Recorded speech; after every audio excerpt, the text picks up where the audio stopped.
Go Blue, everyone. What's next on Michigan Wolverines Live coming up? You guys should check out the Michigan Wolverine Live. They're out here doing great things, doing great podcasts, great live shows. They're really just doing their thing, help them blow up.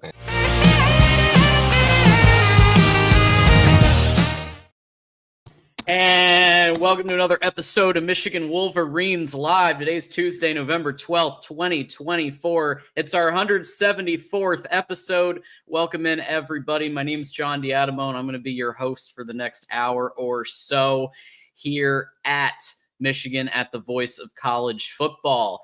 We are live right now on YouTube, Twitch, X, and for your commute later, Spotify, Audible, Amazon, and Apple Podcasts. So any of those ways, any way that you get your podcasts, Michigan Wolverines Live is here.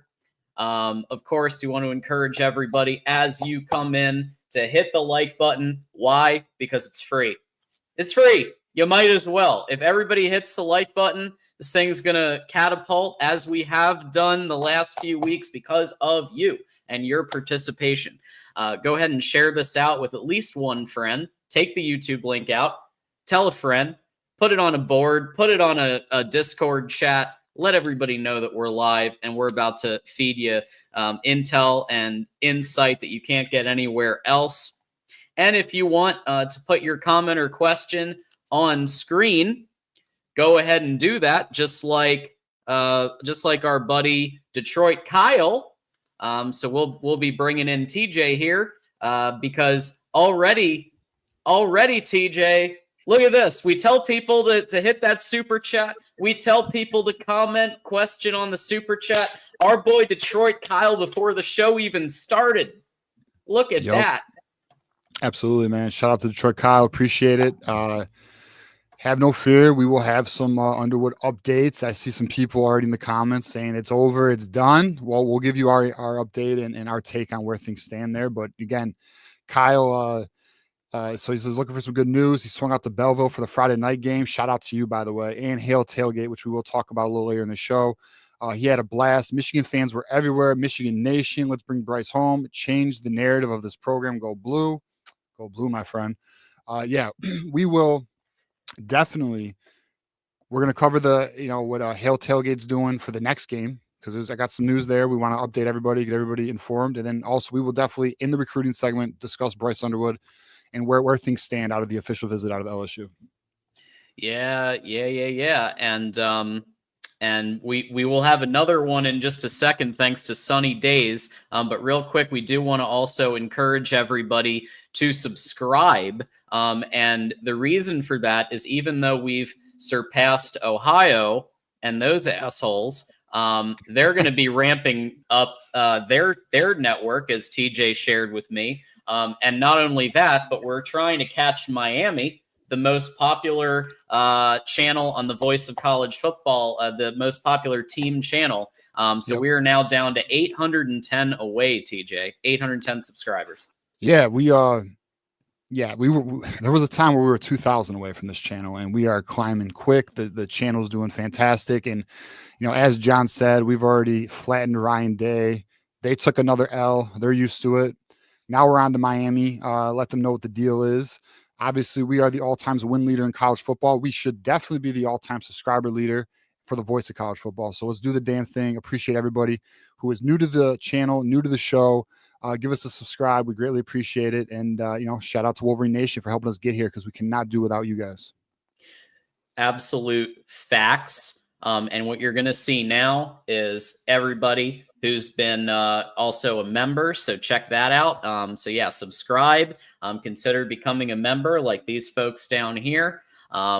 People are really supporting this network and this channel.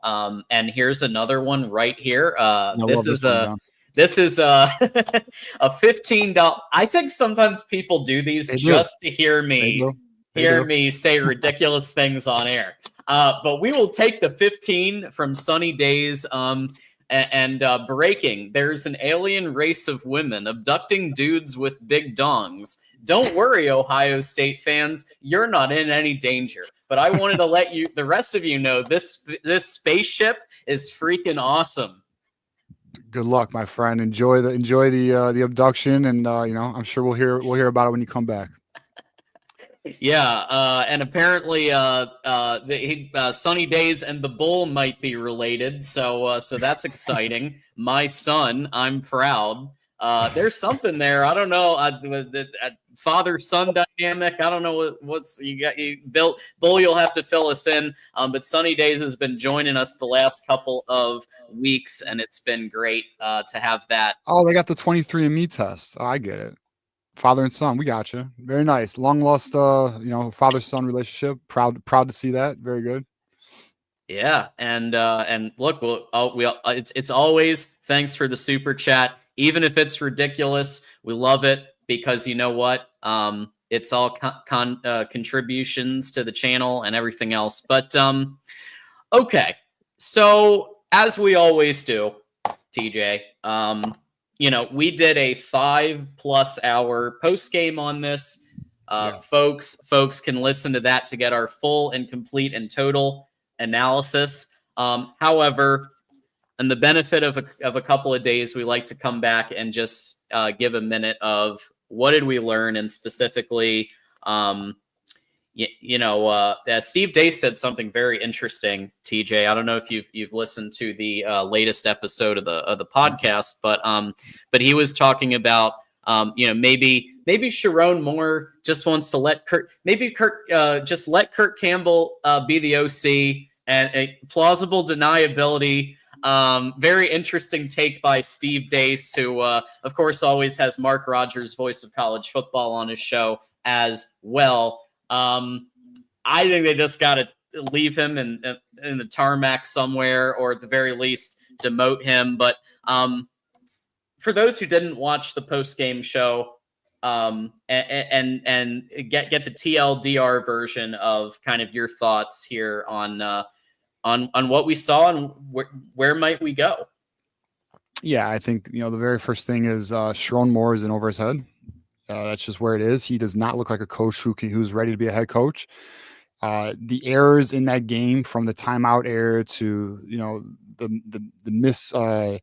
the rotation of Orji and Davis Warren, and the way they're using Donovan Edwards over Kalel Mullings. Kalel Mullings doesn't even get any real touches until the second half, and then we see some Ben Hall, and then it's just the way they're rotating players. It's just so sloppy. It's out of place.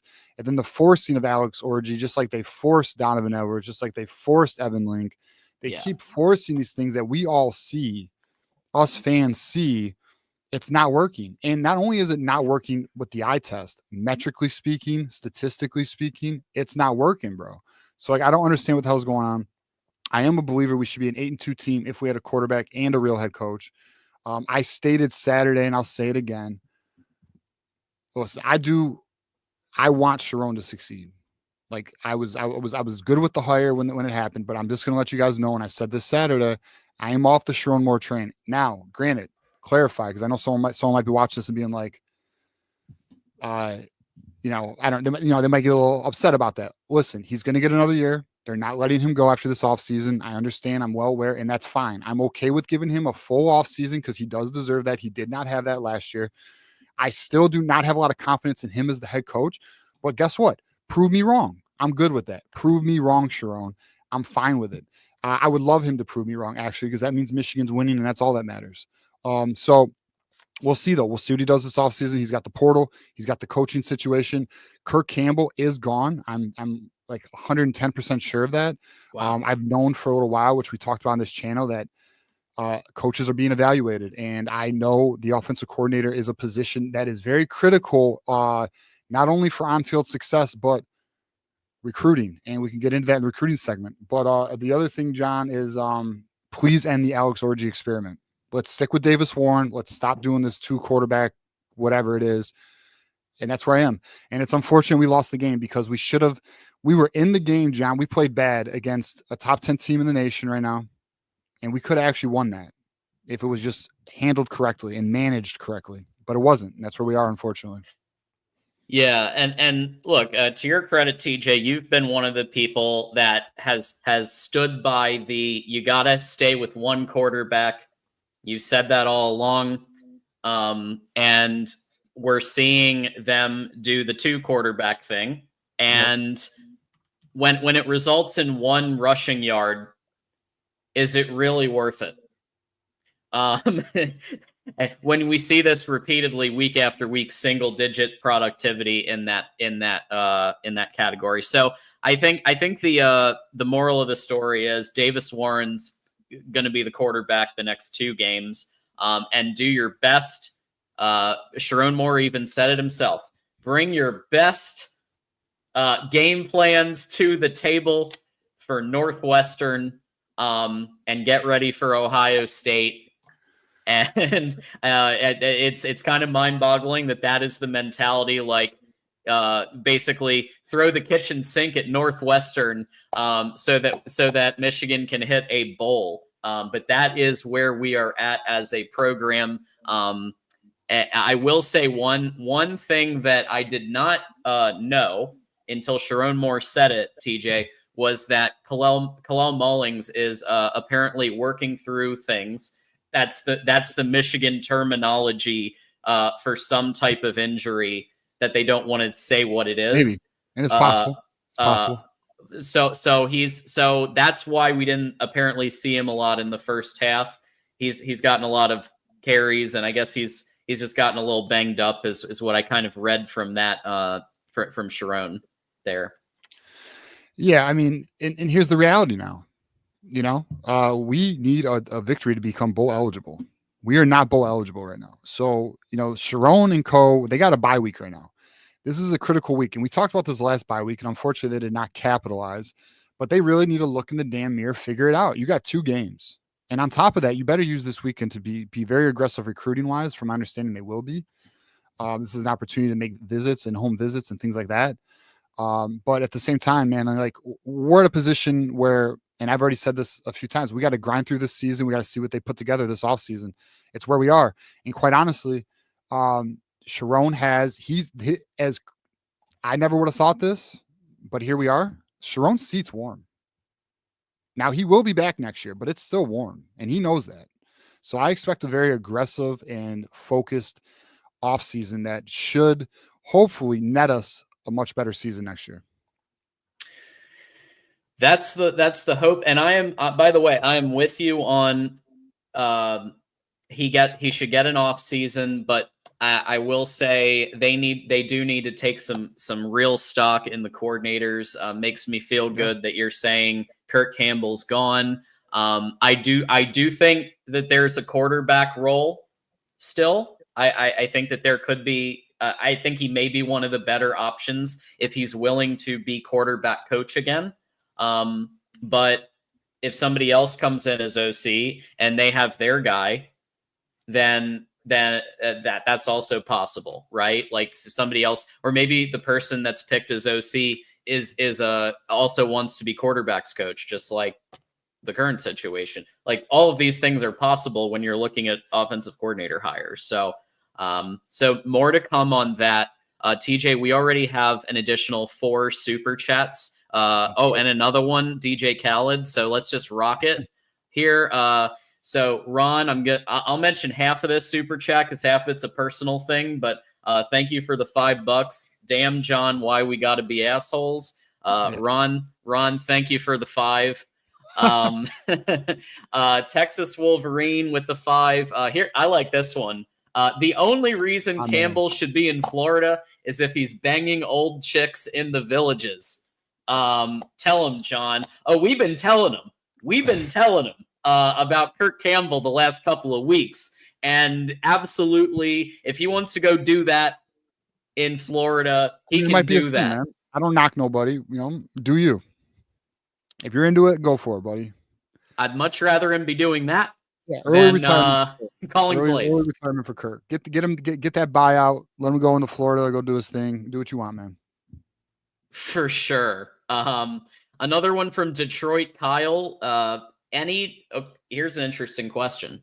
Any odds on landing Joe Sloan? any heavy hitter names that are bubbling up behind closed doors? Signetti seems hella locked into Indiana right now. So the Sloan thing's really just like a dream and a wish.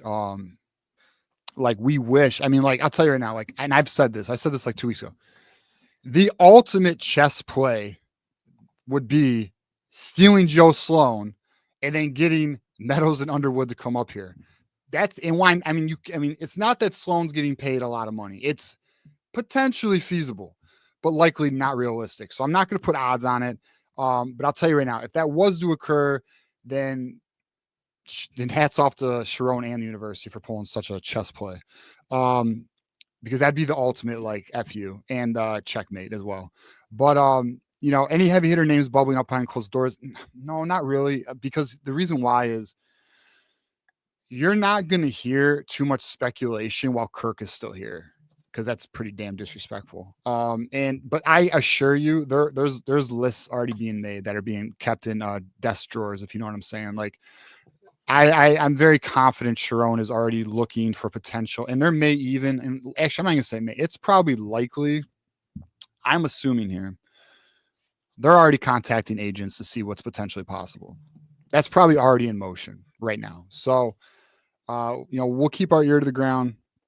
We'll see what we can like come up with. If anything comes up, we'll definitely, we'll bring it. And then, regarding Signetti, yeah, I mean, listen, Sherrone's going to be here for another year, guys. It is what it is. We better hope Signetti, like, let's say hypothetically, if we really want Signetti, we don't want him to leave Indiana this year because Sherrone's going nowhere.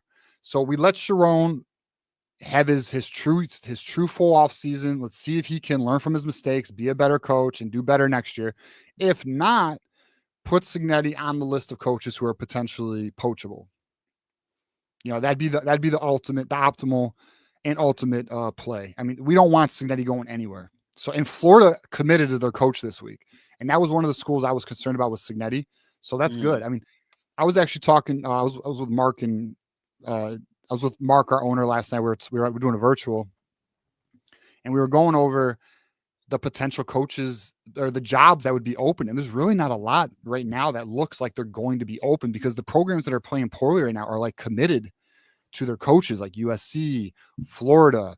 The one we were thinking about was North Carolina with Mac Brown. Mac Brown, I mean, North Carolina's got to cut ties at some point. But I mean, other than that, there's not really any coaches who are looking to be like programs are going to be letting them go. Now, there is always a surprise here and there, so we'll see. But it's an interesting coaching landscape right now. So that there's a couple that come to mind. I mean, the part of it's scheme fit and program fit too, though. Like, people were throwing out Garrett Riley, for example. But the thing with Garrett Riley is his system is wildly different, and it's okay to have a departure, but it's a whole nother matter to pull a Rich Rod. In other words, to completely change the system to a completely different philosophy when you don't have the players to do so. Now, the portal can help.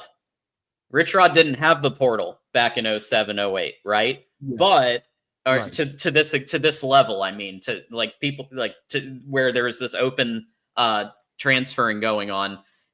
I still think that a Garrett Riley might be a bridge too far. But like, what about an Andy Ludwig? So Andy Ludwig at Utah. So Kyle Whittingham is slated. He's been rumored to retire for the last 1 or 2 years. I don't think so. So I don't see him leaving. That's all. Whittingham, that's been a thing. Yeah, that's been a thing. And he's decided to stay, but yeah, it's been a will he or won't he the last year or two. But if he decides to go and they don't pick Andy, then that could be a consideration. So again, just throwing out a name that could make some sense, right? But again, it's early and we will see. Do we know why Andy Ludwig stepped down and is no longer at Utah? Did you know he stepped down? Who? Andy Ludwig. Do you know why he stepped away from? He's not the offensive coordinator there anymore. He stepped away at the end of October. He retired. He resigned. Yeah. Oh, okay. Yeah. So I don't know. So yeah, he had been a long time OC though. So what I'm trying to think of is people who have experience calling like in the Yeah, but I'll be position honest. I don't for think. longer than a year or two. So I'm gonna assume here, but I don't think Sherrone's looking for an offense like Utah's. Yeah. I think Sherrone's going to look for an aggressive passing attack with a strong run game. Now, where is he going to find that? I don't know, but I don't think also it'd be that hard for Michigan to.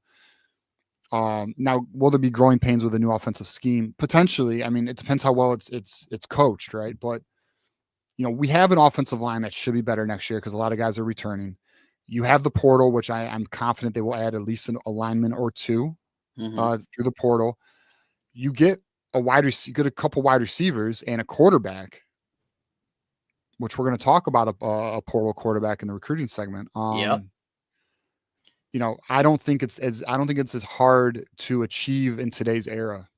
I really don't. And then when you add some of the players who are looking to join in our class, like Andrew Marsh, who we can talk about. I know there's a super chat asking about it. We'll talk about him in a minute. Oh yeah, we got a lot. We got some heavy super chats. I don't think it's out of the. I don't know. We'll have to see. Again, we'll keep our ears to the ground. But like, as long as Kirk is still here, I don't imagine any names surfacing to the public. Yeah. Out of respect, now, if I hear like he's going to cover. I learned about something, I will bring it to the table. Yes. Yeah, I would love. I mean, Garrett Riley. Would be great. I think. Yeah, we'll see. And yeah, they're like they have a list. Like somebody has a list somewhere. If nothing else, Ward Manual. Yeah. And that level, there are lists in drawers right now. So yeah, they're not just going to end the season and then build a list. That list is already being built. Yeah, absolutely. Here's a 20 burger from Wolverine, not so casual, right? Wolverine certified ball knower.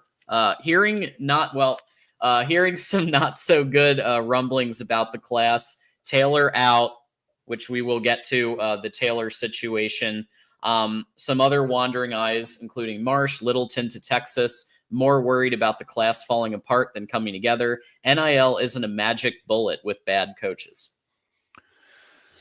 Yeah, and we'll get into that. I'll get into the NIL and the coaching situation in the recruiting segment. But regarding Andrew Marsh, so I'm not at this moment concerned about Andrew Marsh. But the reason why there is, I guess the fan, to me, to be honest with you, I think the fan base is driving this narrative that Andrew Marsh is wandering eyes right now. Mm-hmm. Here's the reality of the situation: Colorado, Washington, and there's one more team.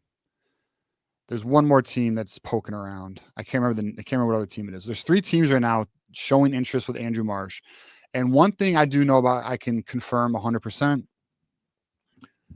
Andrew Marsh is going to listen, but it doesn't mean he's going to flip. So we'll see. We'll see where it goes. Now, regarding the coaching situation, this is no question an issue. The on the field, we finally get our infrastructure built. We finally have the financial resources, but now we got the on the field play is trash. Our coaching situation doesn't look very optimistic because you don't even know what coaches are going to be here. Sherrone's looking like he's in over his head on the field. Everybody can see this. If we can see this, the recruits see this, and you're going to have your kid go to the, you know what I mean? Like, these are concerns for the parents. So yes, as it stands, and we'll talk about this more, I'll go a little deeper with it. Kids are starting to at least feel out other options, because they don't know how the class is going to close right now.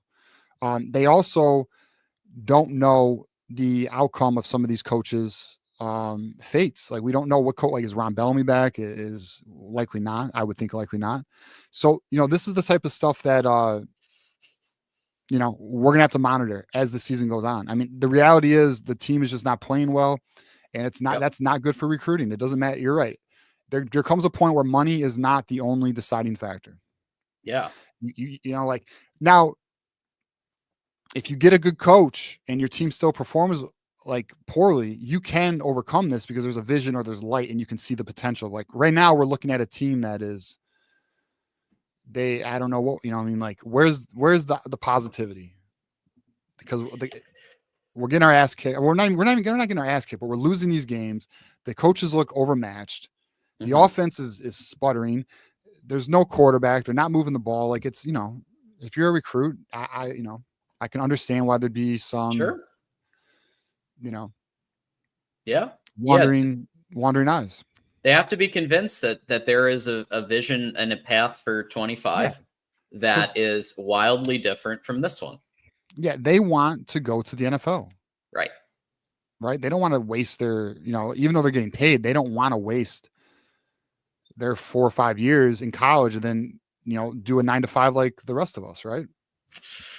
Yeah. No, for sure. So how about Detroit Kyle here? My man. On a Tuesday, rolling up with the 100 burger. How about that? YouTube member supporting the show. How about that? Yeah, it's Kyle. Appreciate you, man. Honestly, it means a lot. He's also a strong supporter of the channel on social media. He's always got our back. He's always repping us. So shout out to Detroit Kyle. We appreciate it, man. Thank you very much for contributing your hard-earned money to our show. It does mean a lot to us. So thank you very much.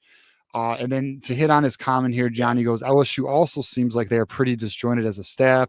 Brian Kelly seems like he may be on the way out, but goddamn, we need this Underwood land to get things back in our favor. Truly landing him will do more for our recruiting department than winning a fucking natty. And he's not wrong. Listen, if you land Underwood, no one's leaving.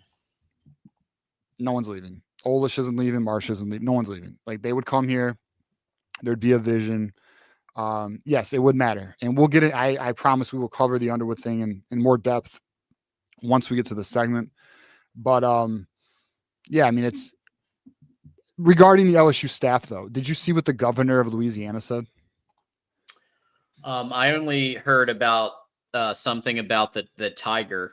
I remember there was discussion of the live of the live tiger. That's all I heard about. Shit. Let me see if I can find it. I shouldn't have brought it up unless I had it memorized. But essentially it was like one tiger came to fight that day, and it essentially wasn't Brian Kelly. Like he basically, the governor of the state literally called out, and I'm paraphrasing. I think I butchered the hell out of it, but essentially he called out Brian Kelly, which is kind of crazy. And quite frankly, the people in Baton Rouge, they don't feel that Brian Kelly is actually a culture fit, but I think it's one of those things where he's performing well enough. They're not going to drop him. Right. So, we'll he's just on have that to bubble. See. Yeah. So, to me, you would think that makes Sloan approachable. At least maybe he would hear an offer. If I was Michigan, I'd be contacting Sloan's agent and seeing what we can do. That's what I would. Yeah. I feel like that's the best path to potentially flipping. And I know that the quote. Yeah, go for it. So the governor goes, our live tiger, unfortunately, disappointingly, was the only tiger who showed up on Saturday. I'm sorry. By the governor of Louisiana. Wow. Yeah, it's wild. Whew. It's wild. That's wild, bro. Why would you do that? Like, why would a governor do that? That's crazy. Yeah. Well, LSU wants to win. They have a winning culture to the point where they will fire coaches if they have one or two kind of what they consider underperforming seasons. Les Miles, Ed Orgeron. These are national title winning coaches, and they still got fired because they had Ed Orgeron. There was some off the field stuff, I believe, as well. But it was. Yes. But still, there was a notion of underperformance. And BK hasn't even won the Natty. So, but see, like that's the thing is like that's what I mean. That's something I appreciate about some of these programs. It's like if they don't perform, like Ed Orgeron just won a Natty and they got rid of him a year later. What was it? He lasted like 1 year, maybe 2 years after that Natty, and they cut him like real quick. Now, granted, there was some off the field stuff, and when you're not winning, those are hard to overlook. But at the same time, you see this often with the major programs where they're willing to just, acknowledge they're taking an L and they move forward, right? Move forward and rebuild and reorganize and find a new leader. But it is what it is, man. We're going to rock with Sherrone. Listen, my position on it, but we'll give him the off season. Let's hope for the best here. Texas Wolverine with the 2. Have you been there, John? What, have I been to Florida? Live there. for 4 years. So I still have a little bit of the tan. It's fading a bit now. But yeah, 4 years in Florida. Why the hell is KC still here? Sack up coach. Yeah. Yeah, I don't think they're going to fire. I know, and there's a lot of people because there's offensive coordinators being fired in the NFL and college, and they're like, "Why? What is Michigan waiting for? Why is Michigan not making a move?" And I think, and I'm not. Listen, I'm not giving an excuse here because I'm also of the position. Let's just move on. Sherrone, take over the head coach or the offensive coordinator position. Cut bait, so we know that we know that I know they know, and I guess this is just like fan perspective. We want to know, we want to see it because we want blood, maybe, but like. At the same time, I don't think they're going to do anything until after the season's done. I don't know. It's just the way Michigan kind of operates, which, I'm not mad. I'm not pissed about it either, by the way. It's one of those things where we just have to wait it out. I assure you, I feel confident in saying they're making calls behind the scenes. Kirk Campbell will not be here next year. I do not think that's happening. There's also rumblings it's not happening. So I'm not just throwing things in the air either. There's some rumblings that he's not going to be around.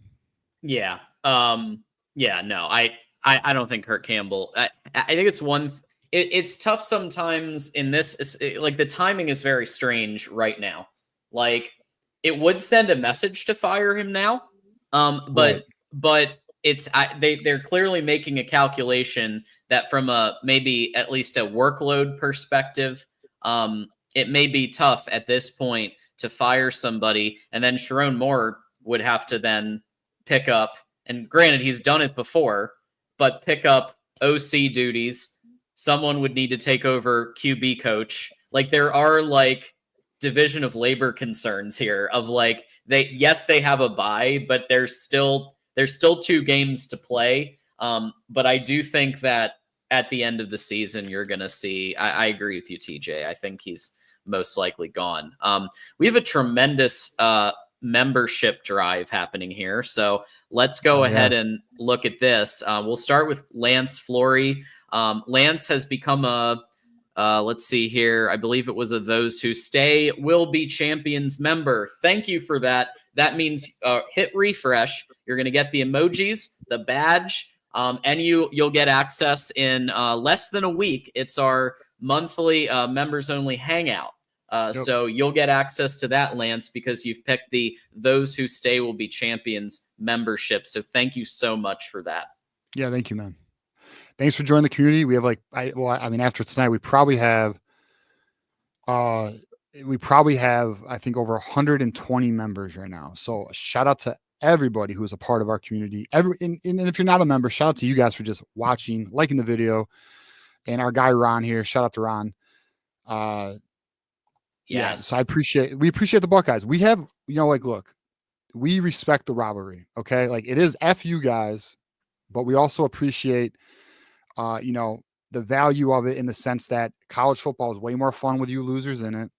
And we enjoy the trash talk and, it just makes it more exciting. Now, Michigan needs to hold up its end of the bargain though. Like we got to get our program back together and start kicking your ass, but the game hasn't happened yet either. So we'll see what happens in 2 weeks, but, we appreciate the Buckeyes and, thanks for tuning into the show, Ron. Yes. Thanks, Ron. Yes. DJ, I was wrong about you and John as a Buckeye. Y'all and Johnny O are my go-tos. I enjoy the channel. November 30th is coming. Yeah. Johnny Olden, he's very legit. And he'll be on, right? Yeah, he'll be on the call-in show this Thursday. Me and Johnny are doing the call-in show this Thursday, so come check us out. And yeah, see you November 30th, bro. I might be doing a watch-along with Garrison and Bryce for a little bit, not the whole game. I can't do that. And things just keep rolling. This is a Tuesday show, and it is rolling. Blue Wolverine, first of all, re-upping his membership, so thank you for that. And then following it up with not 1, not 5, but 10 gifted memberships. Yes. Damn, Blue Wolverine, thank you. So he's popping off, and so here we go. Det Wolverine gifted a membership. Nuber, Mitten Maid, Chase, Roll Talk, Brett Barrows, Gavin McLean, Tom Nash, Sam Stamos, and Mark Ellis have all become Those Who Stay Will Be Champions members for free for 30 days, thanks to Blue Wolverine here. Let's go, bro. Hey, welcome Wow. to the community. Let's get it. Enjoy your emojis. Let's you see go. These Buckeyes lurking. You can throw a hammer at them, a cheeseburger. We got some crying Ryans. Let them have it. For sure. Thank you so much, Blue Wolverine. It's great to see you back as a member. It's great to see you spreading the love around. That will go a long way as well to helping us as we chart through the rest of this year for the channel. This is the type of stuff that will be encouraging to come up with some new, continue building this thing up. And it's because of people like you, Blue. Wolverine Casuals back with a 10 burger. Holy shit. Kalel Mullings on if he got an explanation as to why he didn't get as to why he didn't get much playing time in the first half against at Indiana. Wow. So they said he was working through something. Kalel Mullings said, I don't know how to answer that one. I was not injured. Wait a minute. Wait, who said he was working through something? Who's the one who said that? I read that. I believe it was Sherrone Moore, but let me check again because I'm telling you, bro. I'm telling you, dude. I'm so off this. Oh my god. This is what I mean. Yeah. This is what I mean. He's had a lot of he said Kalel really. I mean, he's just had a lot of carries, so working through stuff. Yeah, your fucking inability to coach. That's what he's working through. You suck, man. Like flat out. Like I don't mean to be like that harsh either, but like let's just call it like it is, man. He's just not doing a good job with his team, bro. And then you got Kalel Mullings having to be like, I wasn't injured. Way to put the player in that spot. Wow. I want you to own it, Sherrone. Hey, you know what? I thought Donovan Edwards, who's not played well all year, should play over Kalel Mullings. That was my decision. How about you own that, Sherrone? Don't put that on the player. You know, like, what are we doing, dude? Yeah, so the another red flag. Just another red. Add it to the red flags. Add it to the red flags. It's something we have got to I hope he gets it together, man. I want him to succeed, bro, but like it's things like these, it keeps adding up, and it's very questionable, bro. It's like, why is Kalel Mullings not playing? Why are you waiting till the second half to give him more? No idea. Donovan Edwards isn't like. Listen, I respect Donovan Edwards, the human. Okay, appreciate that dude. He's gone through it. He's worked through a lot. Okay, and I want him to succeed also, but at the end of the day, he's not getting it done. And he falls if he's touched. We all know this. Like, what are we doing? What are we doing? Yeah, that's wild. The original, I think someone said citation needed. So the original Sherrone Moore discussions was Maize and Blue review. So that's where we got the he's had a lot of carries working through. I guess that he also mentioned later in that quote, and Ben Hall's been doing well, and they wanted to get Ben Hall in the game. Which that by the way, I did want that. I did want to see Ben Hall. Donovan Edwards, bro. Get out Donovan Edwards. Why are they so fascinated with Edwards, man? Because he can run fast in a straight line? I don't understand. So we will continue to follow this story of the competing narratives here, and we'll see. We'll see. I'm going to trust the player. I'm going to trust the player here. Absolutely. Sherrone's lost all of our trust. What he did in the fall camp, all the lies he fucking fed the media. Yeah. Wow. Like, dude. Doreen, another reasonable Buckeye. We have a group called the Reasonable Buckeyes, and Doreen is definitely in that group. Has been a member for 4 months. Thank you so much for that. And apparently, it's Blue Wolverine's birthday. I didn't know that. Happy birthday, Blue Wolverine. He's giving look at how nice of a guy is Blue Wolverine. He's giving everybody else gifts. And it's his birthday. What a nice guy. Happy birthday. Also shout out to Micah. We'll do a shout out to Micah absolutely as well. And I hope that y'all are having a great celebration. And take, as Jackson Johnson always says, take the whole week. Just take a birthday week. Absolutely. Okay. So with all that said, thank you again. And you just saw examples, 10 people becoming members, plus 2 others who became members. And you can do it yourself for just $2.99 a month. At this link, which I'm about to share. You've got 3 different tiers to choose from, and it supports what we do a lot. To be a monthly member, that really does go a long way towards really driving the content. We're working hard to bring great guests in. We're working hard to, we're in the lab, folks. We're in the lab, and there's exciting stuff coming. And so all of this is great. So consider becoming a member here at Michigan at the Voice of College Football. And of course, the members only stream. Get that intel when we can't make it public, but get that intel.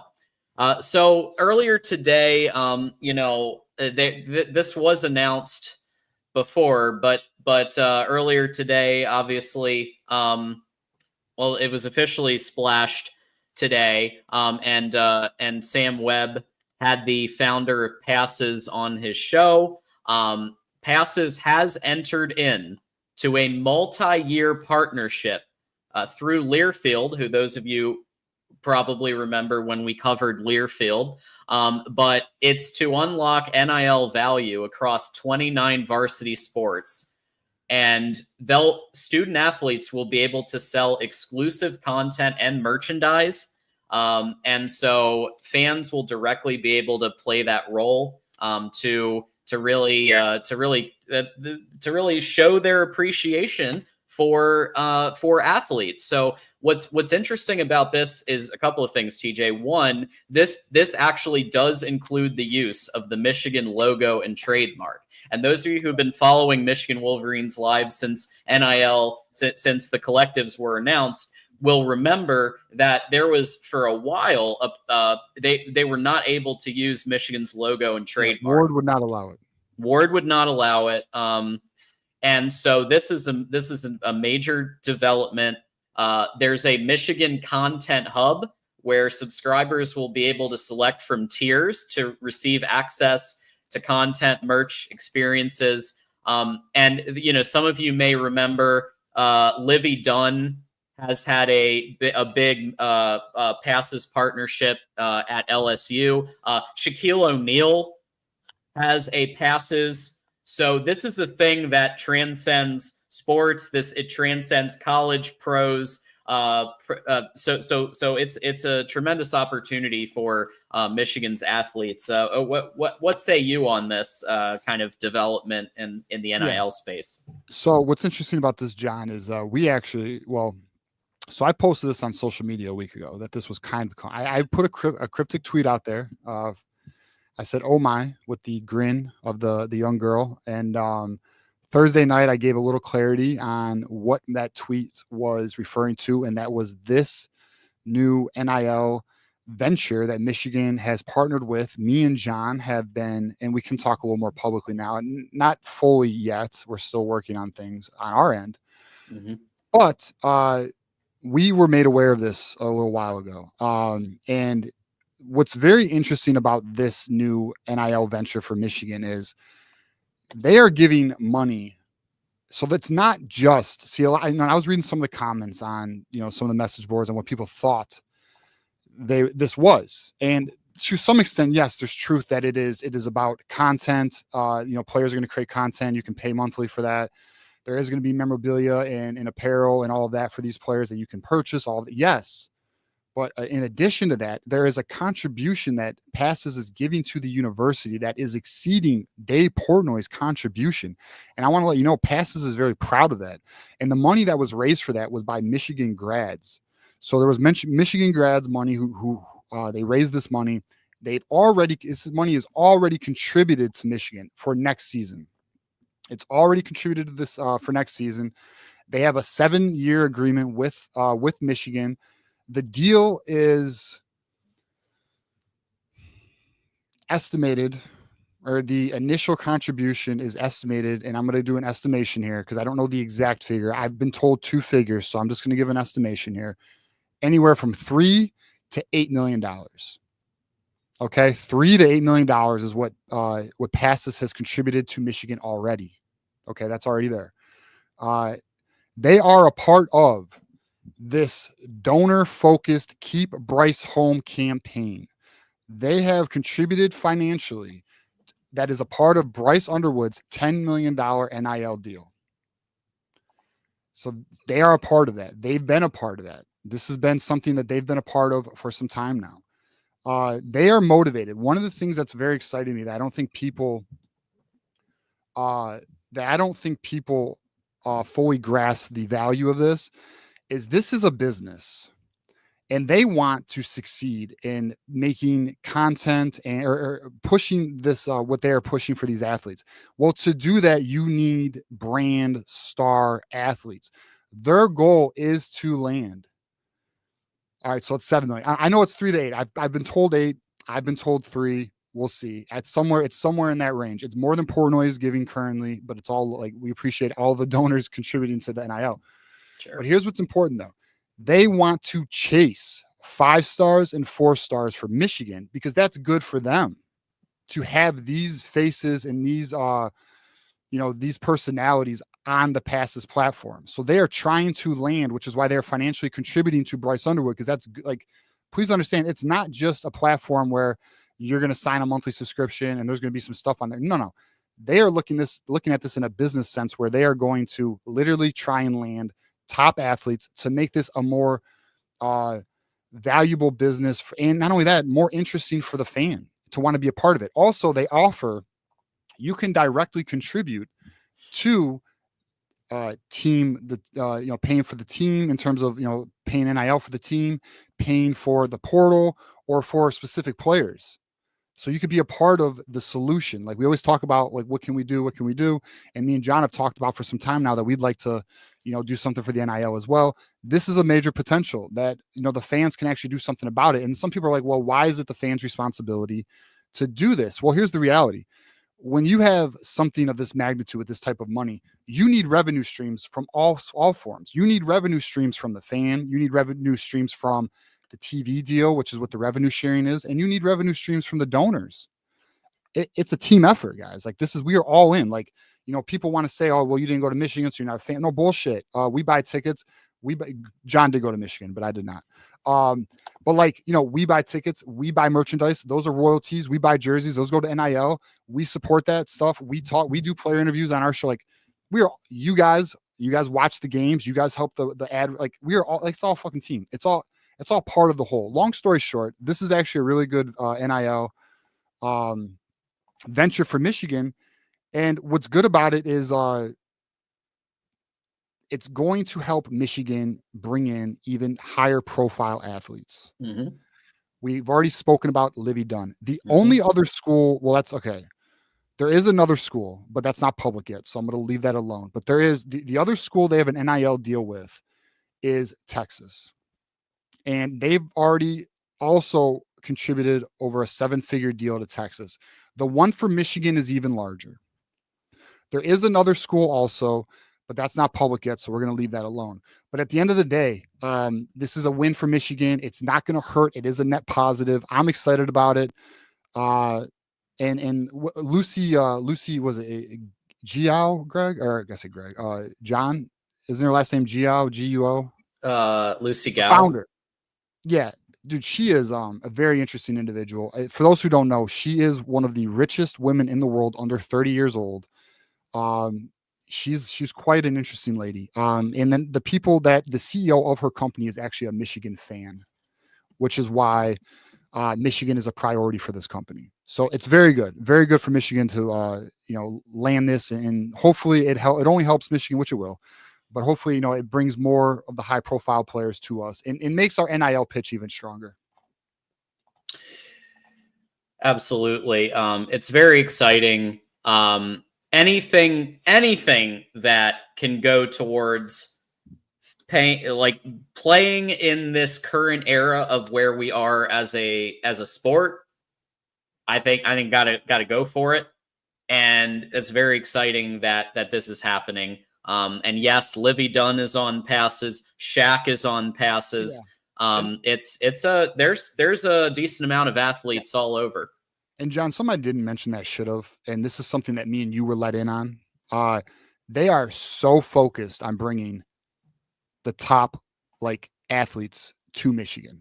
Like this is not a thing where they're just going to let this thing sit here. They're going to be a part of bringing in top players to Michigan. Like they are going to be there. There are people. There is individuals employed by passes in Ann Arbor to help sell their sell to recruits and things like that. So yeah, it's a nice addition. It's far bigger than I think people see on the surface level. Plus, on top of that, and the last thing I'll say on this, there will be contributions that are not public. Things like that. Just like this Bryce Underwood thing that no one really knew about in terms of like who are the donors. This is one of them. This is one of the major donors who's offering a considerable amount of money for Bryce Underwood, a part of his $10 million NIL deal that Michigan's currently offering. Well, watch this space. A lot more coming from Michigan Wolverines live on this. I think that's very fair to say.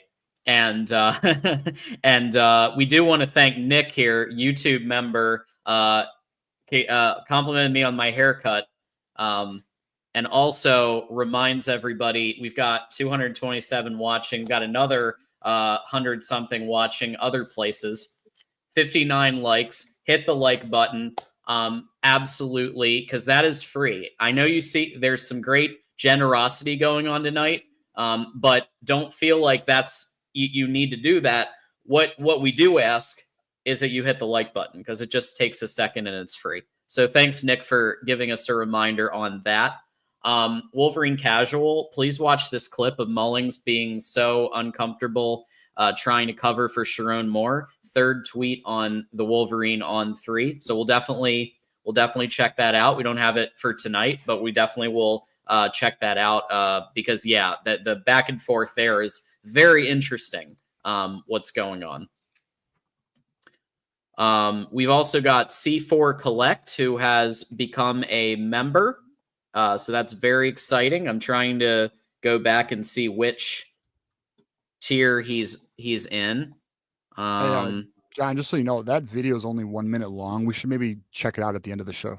Okay. And we could do a watch along. Let's do a watch along and just watch it all together. Okay. Absolutely. So C4 Collect, thank you for becoming a member here at the Voice of College, or re-becoming a member at the Voice of College Football, because you have been in the past as well. A's here with the 10 burger, which is again a perfect super chat for what we're going to be talking about here. It's not a group of owners who is funding Bryce. It's one owner, and it's not Dave or the New Deal with passes. Hint: legendary tech company founder, Elon Musk level wealth. Wife is a Michigan alum. Yeah, Okay. so we have spoken that Dave Portnoy is not a part of the Bryce Underwood deal. Now, just so you know, the passes NIL, they are contributing to that $10 million NIL. They are. There is a sum of money contributed to Bryce Underwood. This has been confirmed on our end, and Sam also mentioned this today. So they are a part of it. Now, I know that there is other wealthy donors, this being one. I don't know who this individual is, by the way, because I don't know all the donors by any means. But there's no doubt heavy hitters right now for Michigan who are giving to Michigan for NIL. This is one of the things. And Dave Portnoy, just so people know, Dave Portnoy hasn't even been unleashed yet. They're strategizing in other ways for Dave Portnoy. So Dave Portnoy, we'll see. I'm sure he'll say something publicly at some point on something. Or actually, at the end of the day, you'll see him on Bar. You'll see whoever Dave Portnoy gets on Barstool, because that's what he wants to do. So that'll become public sooner or later. Yeah, I would expect that whoever Dave Portnoy does a deal with, they're going to be on the Barstool stuff. They're going to be on the Saturday, the tailgate show that they do. They're going to be on, weekly something. Some of those things that they do throughout the week. some of the podcasts, some of the shows. I could definitely see them being part of some of that.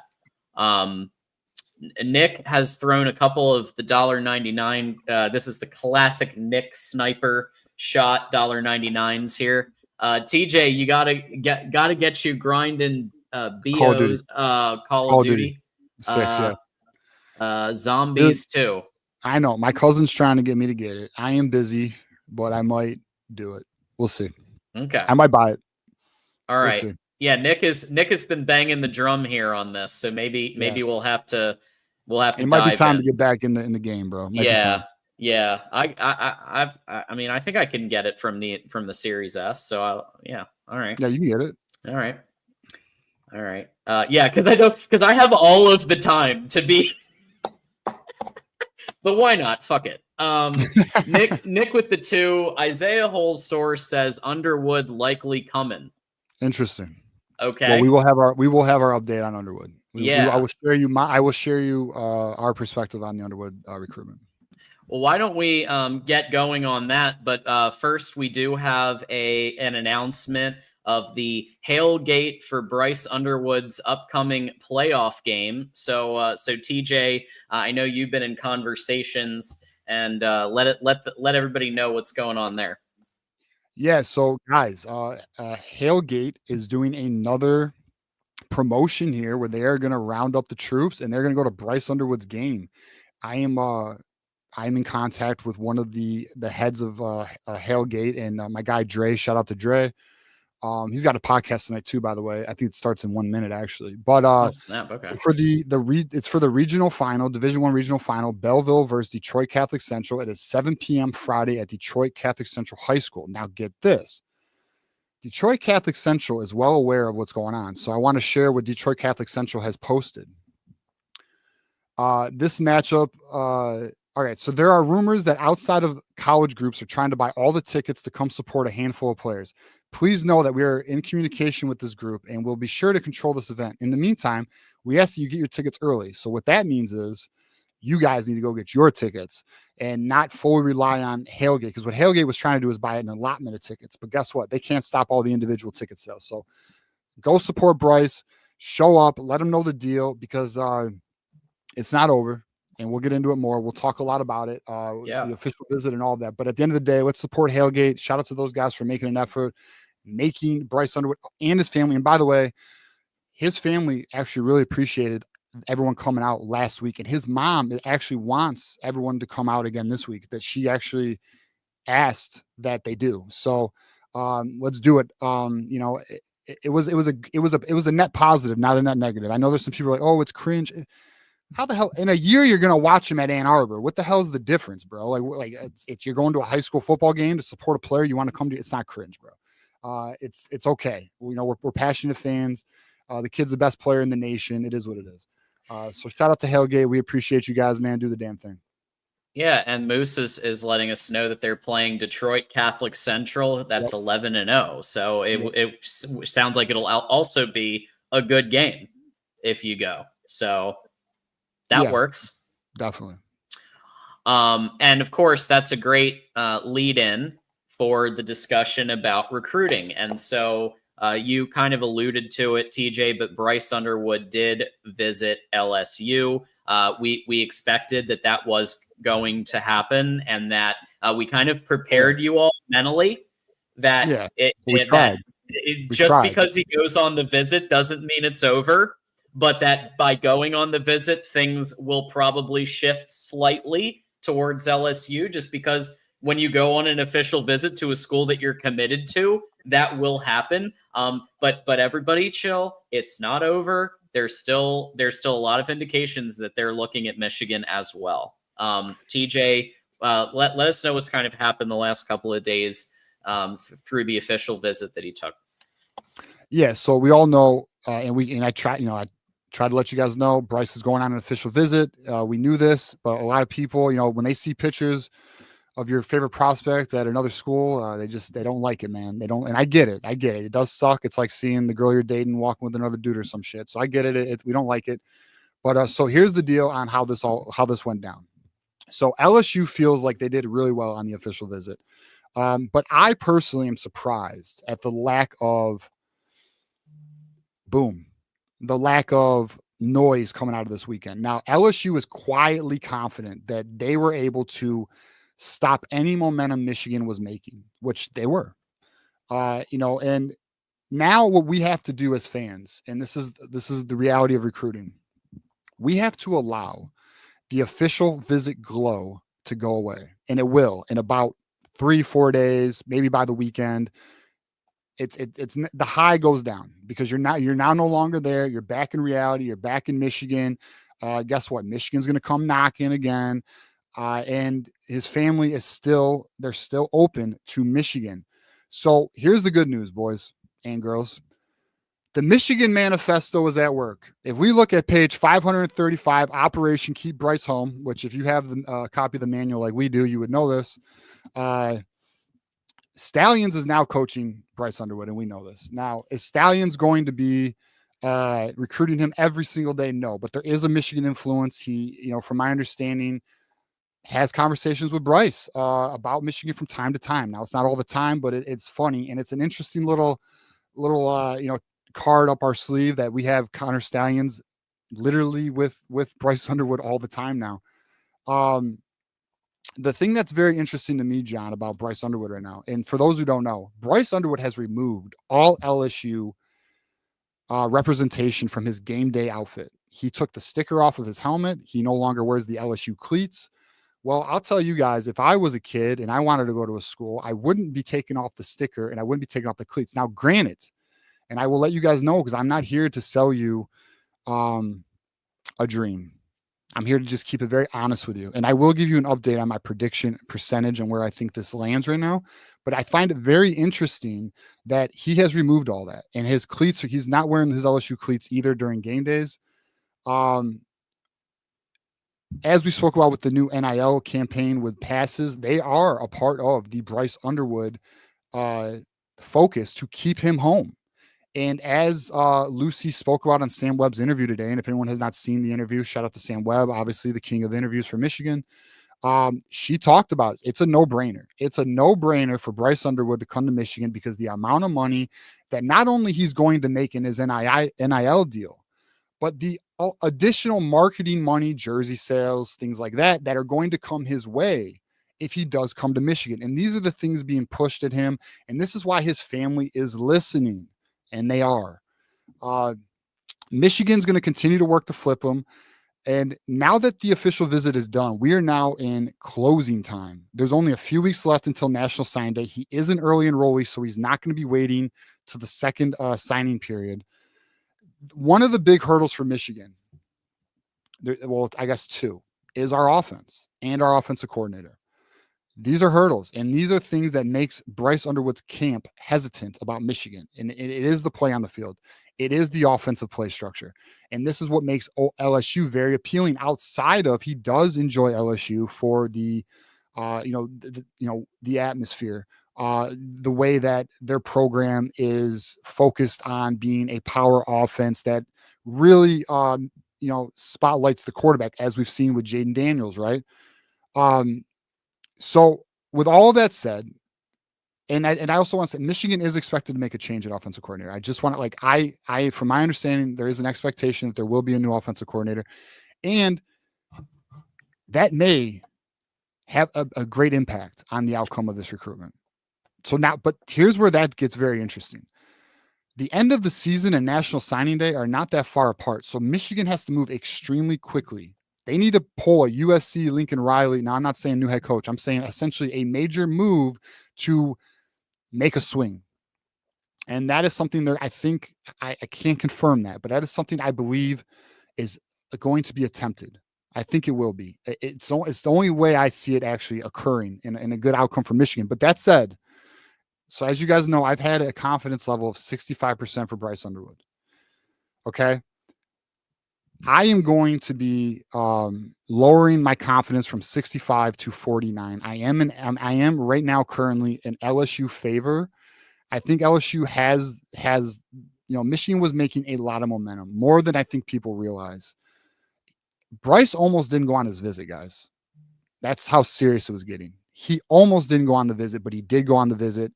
This is why Sloan came the week prior. Just so you guys want to know why. Why would Sloan come to Michigan to view a game with Bryce Underwood if he's going to see him in 1 week?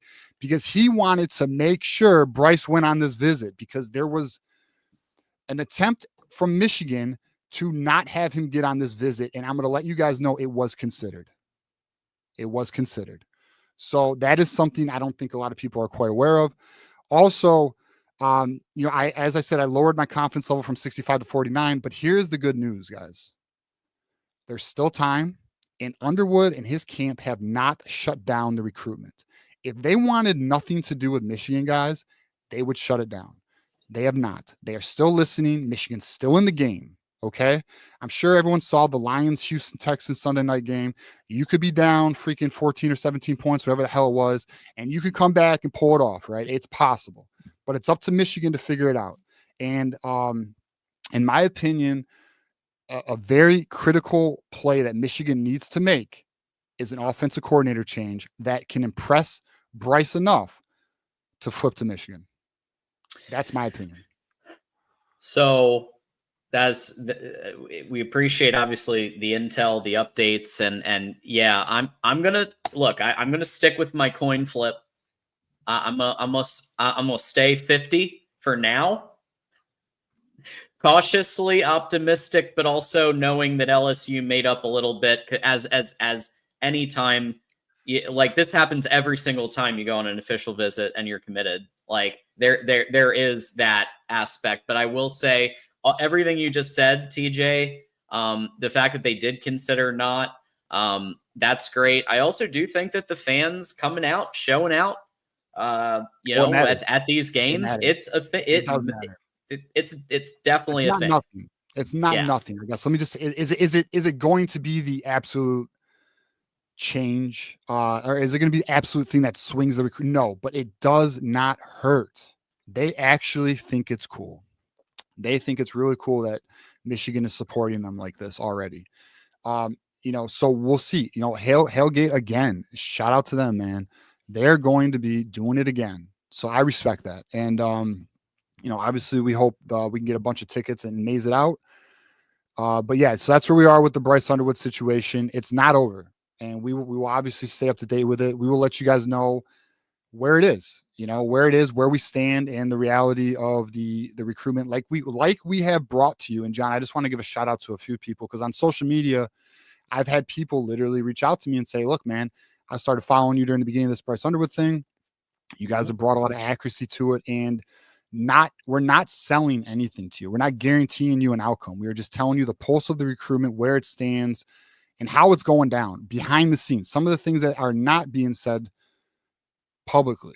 Now granted, I don't know every detail, but what we do know, we bring to the table.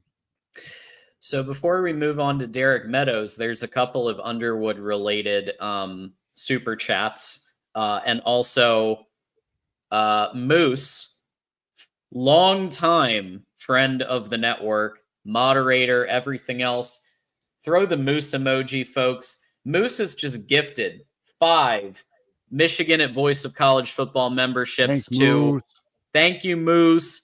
Matt Miller, host of the Texas show at the Voice of College Football, he's got a membership. R. Duffy's got a membership. Mars got a membership. LW, and Michael Joseph Murray, who I've seen all over Twitter, is listening in and got a 30 free days of Those Who Stay Will Be Champions membership. So thanks to Moose and everybody who got that. Yeah, welcome to the community. Absolutely. Nick with the 2. Give Bryce Nick again as associate director of the NIL recruiting initiative. Give Bryce $30 million and a deal with Leaf and Bud. So there you go. Nick, we got to get you in contact with Lucy and Jared Wagner, and we got to make things happen. You got some great ideas, bud. You got some great ideas. These are top notch ideas. Julius with the 5. What are the chances that Bryce, his parents, and agent are leveraging Michigan and giving Michigan attention to get a higher payout from LSU? Great question, Julius. 100% a realistic possibility. Mhm. I mean, agents, this is their job. Their job is to use multiple options to raise the price. There's no doubt about that. That's a possibility. That said, Michigan feels like it's not a leverage game, because here's one thing that we know. I know, and you know. When Michigan feels like they're in a leverage recruitment and they're being used, they hop out of it. So they don't typically play that game. They only maintain these types of recruitments if they feel like it's mutual interest, and it's a two-way street. It's not a one-way street. So, but I'm not going to sit here and lie to you and say that the agent whose job is to do this is not doing this. It's a potential possibility. And you know what? If his agent is doing it, then he's doing his damn job. Like, quite frankly. Really good job. Yeah. Unfortunately, if that is the case. Well, and look, this is what happens in high-profile negotiations, and it's what happens at every single level, from NFL coaches, college.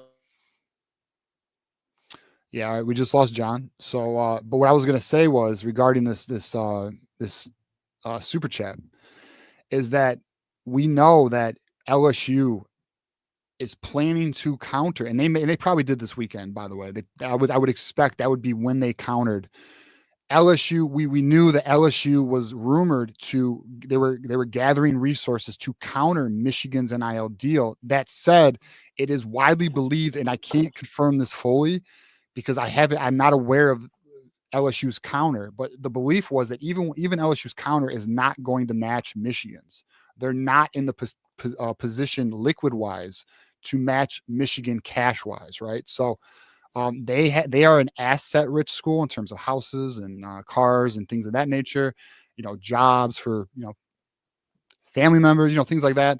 But in terms of liquid cash, they are not on Michigan's level right now. So that is the belief. But I don't know what the counter was. I would fully expect that counter or that their pitch was given to him this weekend at LSU. I would assume so. That's what I would do if I was them. Yeah, for sure. Folks, I am on Ethernet. I am on Hardwire, and even now, Verizon is likes to give me a blip every now and then. So apologies for that, but very exciting.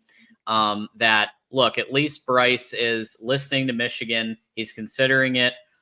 This was thought of as not even in the universe of a possibility. What, like a month ago, 2 months ago, it was like, he's going to LSU. It's not even in the radar. There has been a lot of movement in the last 2 months to he's at least thinking about it. Like, that is a movement. John, I sent you a text from my guy that said, because I asked him, it was like around October 10th or 11th or whatever. It was right when Sam's post came out. Because we were already covering it before that, and we were talking about how the donors were aggressive and applying pressure to the Underwood thing. And I sent a text to my guy, and I sent it to John. I even read it to shout out to our members only chat. You guys would know because I read the text there. But essentially, I was told that at that point, early October, I'd say October 10th or 11th, around there, I asked him, is the buzz real? Like with the Underwood situation, I was told, we are in the quote, we are in a far better position now than we were 2 months ago. So that was from the mouth of my guy. So, yeah, I mean, no doubt Michigan has made a aggressive move here to at least get the interest of Underwood. And then to Remez's super chat here, $5 super chat. Thank you, Remez. TJ, can you list the reasons why Bryce doesn't take an official visit to Michigan, even for the sake of it? Yeah, we have covered it, but I have no issue. We'll hit on it. The reason why his family and camp are coming to Michigan, which they did 2 weeks in a row, right, is because Underwood has already been here multiple times, and he doesn't feel like he needs to see anything he hasn't seen. Now, granted, the new locker rooms would be one thing he has not seen that is different, but outside of the new locker rooms, he has already been all over the camp. Like he's been all over the camp. He's 20 minutes away. And here's another reason why. The other reason why he does not come is because there are meetings outside of Ann Arbor that take place with Underwood. It's just not on campus.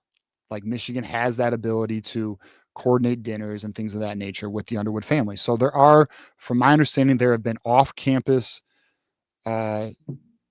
meetings or sit downs or whatever you want to call it that have occurred in this time period recently. So, and even a little bit before the buzz got really big. So, again, Underwood is not shutting down the recruitment. Michigan's still in play.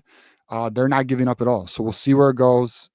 We'll see if Michigan can pull it off. Let's see if Michigan can get an offensive coordinator that can do enough to, intrigue him to flip to us. For sure. Wolverine Casual with the 5. Does it matter getting an answer sooner than later from Bryce Underwood to free up that money for other recruiting pursuits? And let me say this before you answer, TJ. I do think that that other quarterbacks are going to stand up and take notice that Michigan is playing ball no matter what. This has to be a positive indicator for any elite level or top level quarterback to consider Michigan, both in the recruiting classes, but also in the portal. When $5 to $10 million is being thrown around and discussed, it's clear that that's going to spark interest, no matter how this goes with Bryce. Yeah.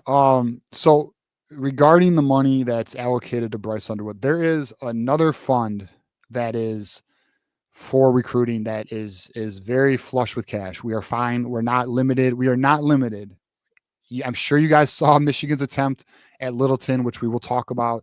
You saw them swing and get Shamari Earls. You saw them recently land Babalola, the highest rated offensive lineman ever for Michigan. We are financially in a fine position. Now, granted, if we do swing and miss with Bryce Underwood, I fully expect a fair sum of that money to be allocated in the portal to fill the gap. And I do anticipate Michigan to land some form of prospect in the 25 class. We'll see. I don't know who it is yet because they put out a bunch of scholarship offers, and I do know they're in contact with quite a few, but nothing is imminent. Nothing is warm. It's almost like it's just a feeler. They're really all in on Bryce Underwood. We'll see if it pays off. Absolutely. Adam Lamparello, host of the Rutgers Scarlet Knights live show here at the Voice of College Football Network, throwing a 20 burger at us. And I could see where he's coming from here. Michigan must absolutely get Miller Moss. He is the perfect fit for Michigan, as is Jimmy Rogers back again. The next head coach at Michigan. Jimmy, he is on the Jimmy Rogers train, and if that winds up happening, we're gonna have to do something special for Adam. We have to. We have to. We have to. Actually, what we would do, here's what we would do. If Michigan, let's just say this. So Adam, hear me out here. If Michigan does get Jimmy Rogers, which I'm not a believer that that's going to happen at least this year, then when that announcement happens, we'll have you on the live stream with us. You can help break it down with us. That's what we'll do. Sounds like a plan. 100%. Yeah, 100%. And then regarding Miller Moss, it's coming. I got some information for you. We'll talk about it once we get to the portal aspect of the recruiting segment. Absolutely. But we do have some more updates for the 2025 class. So Elijah Dotson, Nathaniel Wasuboteng, and Alex Graham. Oh, and Derek Meadows. Did we skip Derek Meadows? Oh, we did. Okay, so before we get to those, let's give an update on 4-star wide receiver, former 5-star, still a very high 4-star wide receiver, Derek Meadows, and what he might be considering. Because I heard, is there like a little rumbling about Notre Dame entering into the mix here? Yeah, so there is a strong feel that Meadows is not going to be at LSU. Now, granted, as it currently stands, the way his recruitment is trending is he will not be at LSU. That said, he will be visiting LSU November 30th. So him fading away could change with that official visit on the 30th. So we will see. The belief is this, though. If Underwood comes to Michigan, Meadows is coming to Michigan. Book it. Notre Dame insiders are saying the same exact thing, by the way. Notre Dame, the people who cover Notre Dame are saying the exact same thing that we have also been aware of, that if Underwood does come to Michigan, which Meadows did visit last weekend, because it's not real. I want to say it is not real. It is real. Things are very real. Like, it's not. This is why I don't believe it's just a leverage play. We were asked about that before, because there's a lot of things that make it seem like it's not. Why would Meadows come up here if it's just a leverage? Like, there's actual legit. And not only that, Meadows came up here on his own dime. It wasn't an official visit. Like, he literally came up here to check it out because how serious the conversations have been with Underwood, and Underwood would like to play with Meadows if he comes to Michigan. So that is why. So if Underwood does not come to Michigan, though, the likely landing spot for Meadows is Notre Dame. And he just did a visit with Notre Dame this past weekend. And by all accounts, it was a very good visit. But as I mentioned previously, it really hangs on Meadows. It really hangs on Underwood. If Underwood does come to Michigan, he's going to be a Wolverine. If Underwood doesn't come to Michigan, he's likely going to end at Notre Dame. Obviously, the November 30th visit matters, but I would still say if Underwood comes to Michigan, Meadows is coming to Michigan. But we'll see. We'll keep our ears to the ground on that one as well. We'll figure it out, and we'll keep you guys updated as it goes. Another name we will definitely pay attention to. Yep, for sure. Yeah, and then the next player we're going to cover, John, is Elijah Dotson, who is Bryce Underwood's teammate, who was sporting the Michigan gloves in his game Friday night. This is still trending Michigan. It's trending even more Michigan, especially with the Ivan Taylor news, which we will get into. We will talk about Ivan Taylor and Graceson Littleton in a little bit.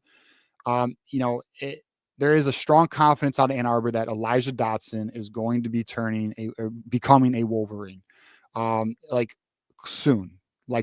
So we will see. We'll see when that happens. I would think not in the too distant future, but you never know. Sometimes kids wait it out. National Signing Day is not too far away. We'll see when that comes to fruition. Now on to the next one. I know our boy Moose is waiting for this one. Oh, his guy. Oh yeah, Nathaniel Owasu Boateng, which we have his huddle tape here. This is the big dog. This is the linebacker that we are chasing aggressively, and you will see in his highlight tape. This kid is a dog. Yeah, get out of my face. That kid's a rag doll. He's not a rag doll. This is a man amongst boys. Certified dog. Yeah, he's a certified dog. He's here to break people. So Nathaniel Owasu Boateng, as we know, he visited Michigan last weekend, not this weekend, but the weekend prior, and that visit went amazing. Well, this past weekend, he visited Notre Dame. And here's what's very interesting about that, John. It didn't go good. Uh-oh. It did not go good. He did not have a good visit at Notre Dame, the legacy school of his brother. The word is out of Notre Dame, South Bend, or wherever the hell that nasty school plays, that he did not enjoy himself that weekend. It was not, they said out of his previous visits that he just was not into it. He was not as into it, as happy. He didn't seem to enjoy it as much. And I'm going to tell you, in my opinion, the reason why that probably was the case is because I think he is really feeling Michigan. And there was a strong belief that going into that weekend, Michigan was the leader. Well, I'm going to tell you right now that I feel confident that Michigan, for sure, no question, is the leader for Nathan Owasu Boateng, and Michigan is pushing very hard here.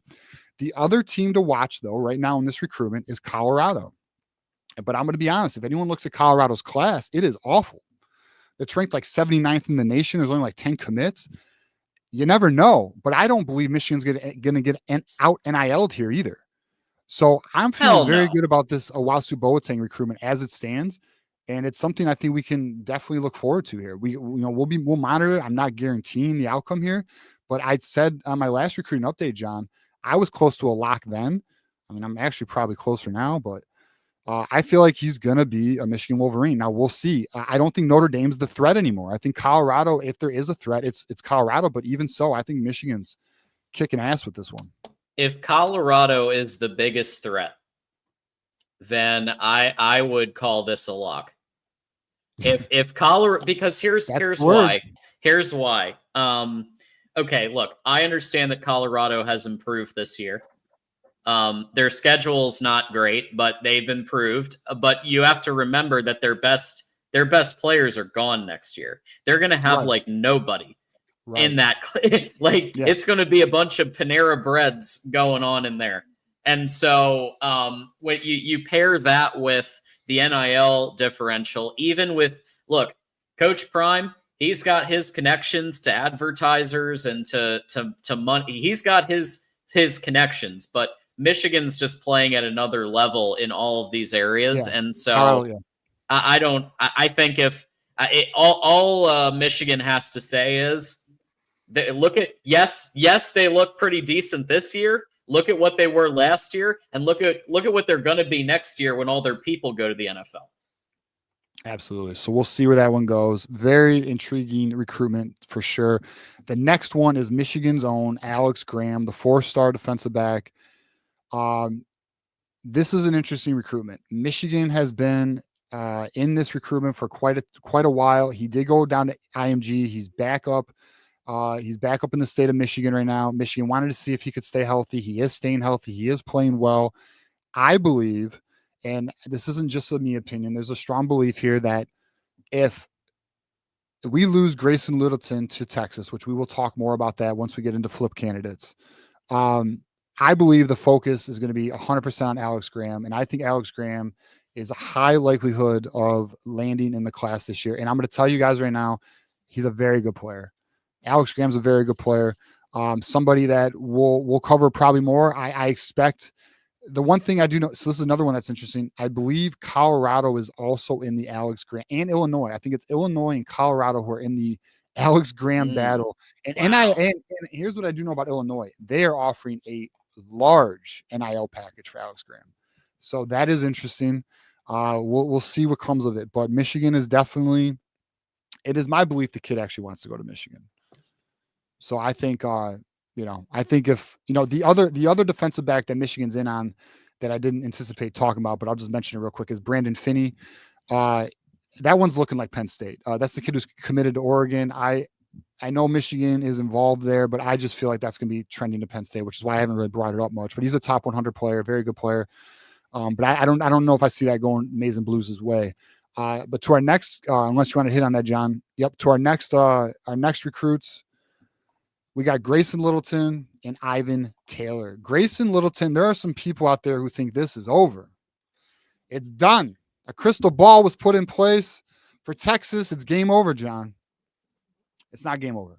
Not so fast, everybody. Yeah. Michigan is still involved here. He is not, from my understanding, he is not in the position where he is going to make a decision just yet. He's going to think about his options, and it's going to go from there, aka negotiations are probably commencing very hard right now for both schools. Likely what that means. We'll see where it goes. Michigan is not done fighting. I guess that's where I'm at. Michigan is not done fighting here. They want Grayson Littleton in the class.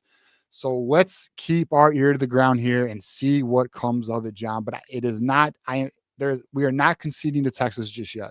They did get the most recent visit, but I'm telling you guys, the post official visit glow is a thing, and that shit does wear off. It's like it lasts for about a week, and then you're back to reality and you're back to business. So we'll see where it goes. If Littleton does not make a decision, that's better for Michigan, because Michigan had the lead coming out of their official visit. Texas just had theirs. The longer it goes, I actually feel the better for Michigan. If he was to announce his commitment this week, I'd be like, all right, we're probably taking an L here. But from my understanding, he's not. He's going to let it play out a little bit. So we'll see where that one goes. And then on to Ivan Taylor. This is the one who had the most wanderingness eye of them all, John. I don't know if that was a word, but I made it a word. Unfortunately, Ivan Taylor has been predicted to finally flip to Alabama. And I do not have good news here. It is a strong likelihood this is done. It will happen this week, from my understanding. Be on the lookout to lose Ivan Taylor. The positive is this, though. Elijah Dotson plays the same position. And this is Bryce Underwood's teammate. And this kid is also highly ranked 4-star, not to the level of Ivan Taylor. He is an athlete. He is a strong player. It's not like we are losing a player and not getting a talent coming. Right. We did see the Ivan Taylor one was probably the most obvious of them all. Some would argue Andrew Olish, but Andrew Olish was very interesting, which I actually didn't plan on talking about him, but I guess I'll just hit on it real quick, John. Sure. For Andrew Olish, right now, we are in a Oregon, Notre Dame, who we just visited this weekend, and Penn State battle. Even with all of that, and he is taking the different visits, and he did visit Alabama, but even Oregon, they think it'd take a lot to get him to flip from Michigan. He really does like Michigan, but granted, this kid's looking around, and all it takes is a phone call. So it's something we're going to have to monitor. And like I've mentioned before, the announcement for the notice of allegations next month is actually a big deal to his family. And I believe Andrew Olish is going to wait for that to become public before he makes any true decisions. If it's a nothing burger, which we feel it will be, not much at all, quite honestly. Will there be some form of punishment? Yes. Will it be to the degree that the hammer fetish folk are out there dreaming and want it to be? No. You fairy tale believers, you nutty nuts. But anyway, point being is, if it does turn out to be good for Michigan, I think Andrew Olish remains in the class. If it is something more, and it is a wet dream for our Ohio State Buckeye fans and those Sparties, then Andrew Olish is likely going to. I'm leaning Penn State right now. I know there's some people who believe it's Oregon. There's a belief amongst people who follow this closely that it's Oregon. I actually think Penn State's the team that's the biggest concern. And then we got one more, John. Before we go, Yep. Before we do, Nick has a super chat related to Olish. Yeah. And he says, sounds like Olish just wants to know who the quarterback is going to be, which that sounds reasonable to me. Like you want to know who's going to be running the offense that you're going to be in. Yeah, I don't know if it's so much the quarterback, but I will say the offense is a thing.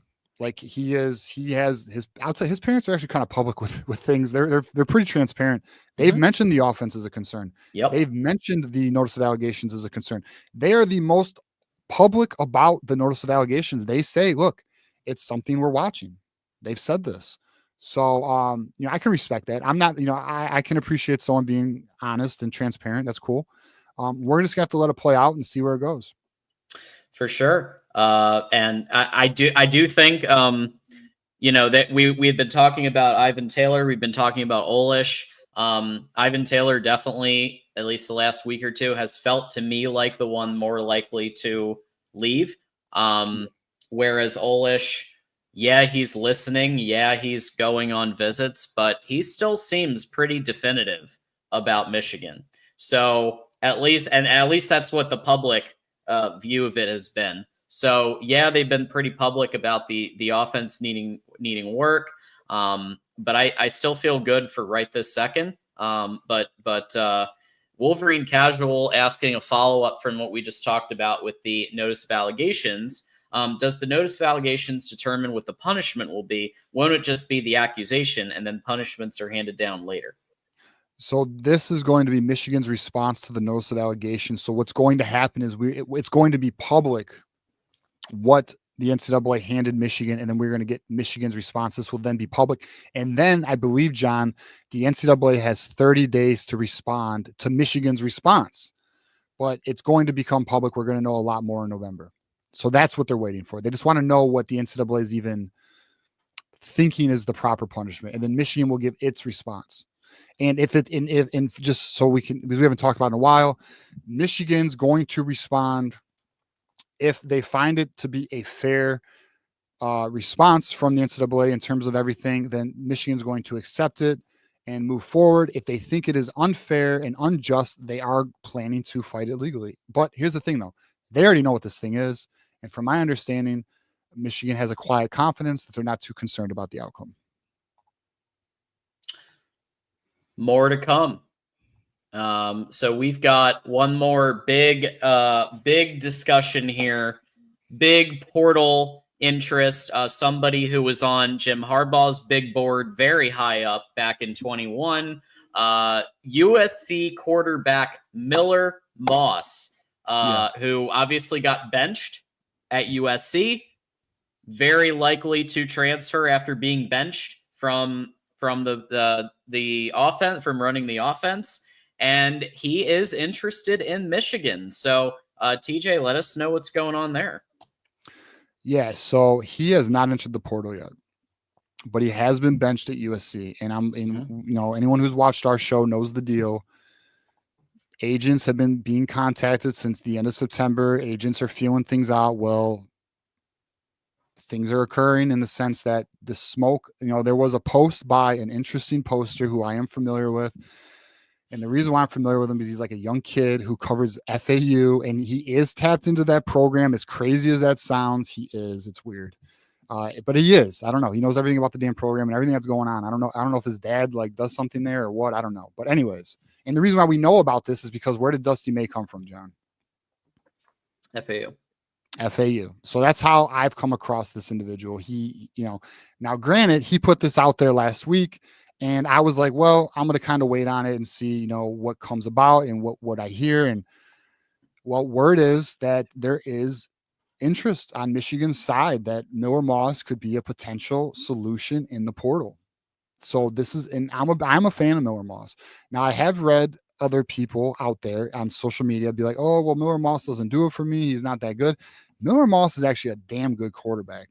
Lincoln Riley's actually put him in a bad position with their offensive line and the way they're doing things. And I know Adam's watching now. He could probably tell us a lot more because he's actually a USC fan as well, which is why he mentioned Miller Moss in his super chat. But the point being is Miller Moss is a very solid quarterback, very good quarterback. No question about it. Do I think Michigan's going to stop their pursuit at Miller Moss? No. What I think is truly occurring is Miller Moss is a name that is going to be on their list of potential options.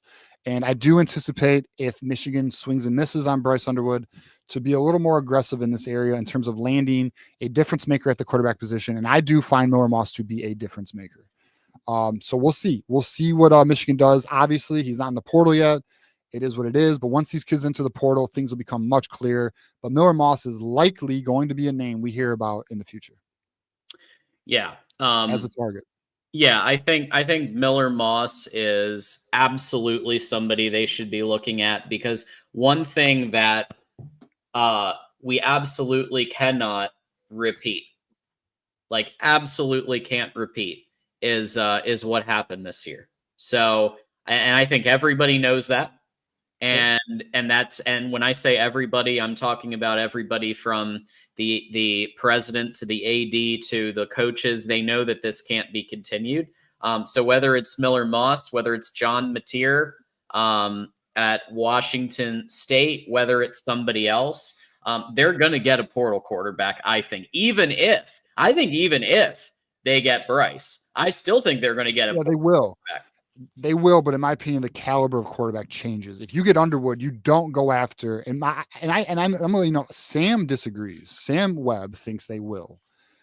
I don't think they will, and I'm aware that they're selling Underwood on playing early. So why would you go after a difference maker if you're selling Underwood on go? I don't know. So, but listen, I'm not here to challenge Sam. I'm just giving from what I know. So, I think Miller Moss is. Listen, John, let's play a game. If we had Miller Moss as our quarterback this year, what is our record? Chat, how about this? Let's let the chat also respond. Chat, if Miller Moss was Michigan's quarterback this year, everything else is the same. What is Michigan's record? I'd love to know what the chat thinks about that. Because right now, as you guys know, we are 5-5. What does our record become with a Miller Moss at quarterback? Yeah, I'm thinking 8-2.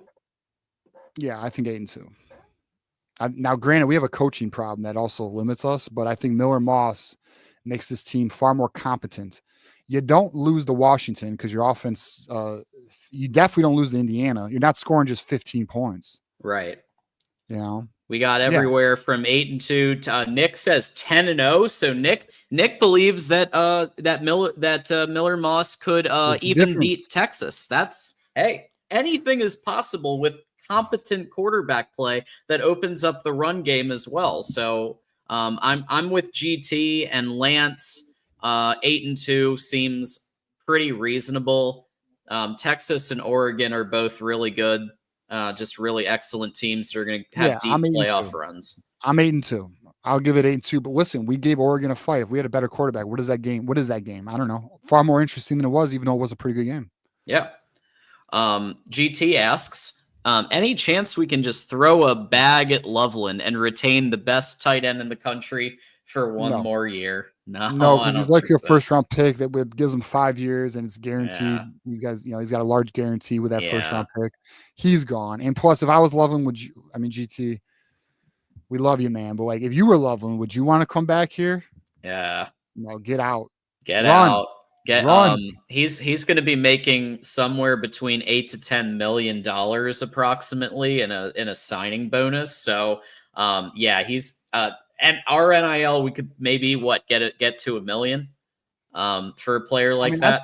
I think to be honest, the best you could offer a Loveland would be like $2 to $3 million. That would be highest. Yeah. So your signing bonus in the NFL is going to be better than that. So there are teams that offer these kids money to not go in the draft that are in the $2 million range. Now, for example, I think actually I don't know the exact figure, but I believe it was like around $3 million or a little more that Michigan, the JJ camp wanted. I don't know. I don't know. There's a number I can't remember what it was though, so I'm gonna leave it alone. One comment I do want to highlight is Dre given some thanks for the love earlier, and everybody who can make it to that game, come on out. It sounds like it's going to be a really good game. So. So for those who don't know, Dre is a part of Hailgate, which we talked about. That's one of our guys here. We appreciate Dre's support of the channel. We support Dre. We support Hailgate. Shout out to them. Hey, again, if you guys can make it to the game against Catholic Central this Friday, let's go. Let's let Bryce know the deal because it ain't done. It ain't over, son. So let's put the pressure on LSU because guess what? They're in Louisiana. We're in Michigan. We can actually do something about it. Absolutely. Hailgate, let's go. So with that said, let's see here. Yeah, so we're caught up on super chats. So a couple of housekeeping notes here as we start to wind down. Do we want to watch the Kalel Mullings video? Oh, we want to take a look at that. Yeah, do you want me to pull it up? Yeah, if you have it, I got it right here. Yeah. So let's all watch. I haven't seen this video yet. John hasn't seen this video, so you guys are gonna get our instant reaction. We're all gonna watch this together, which should be interesting as hell. I'm also being tagged in this video. Shout out to you guys for tagging me in it. I see our boy Zay's in the comments already. So just hit play, John.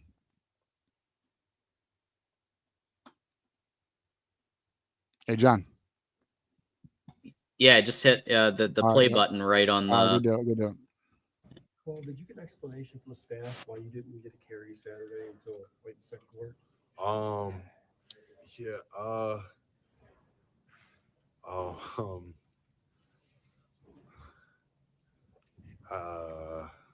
Holy shit, dude. Yeah. Jesus Christ. I don't know how to answer that one. But you weren't injured or anything? Right? Nah, I'm not. Like I said. Oh my. Banged up. Obviously, it's a long season, hurting for sure, but not injured. There's a difference between hurt and injured.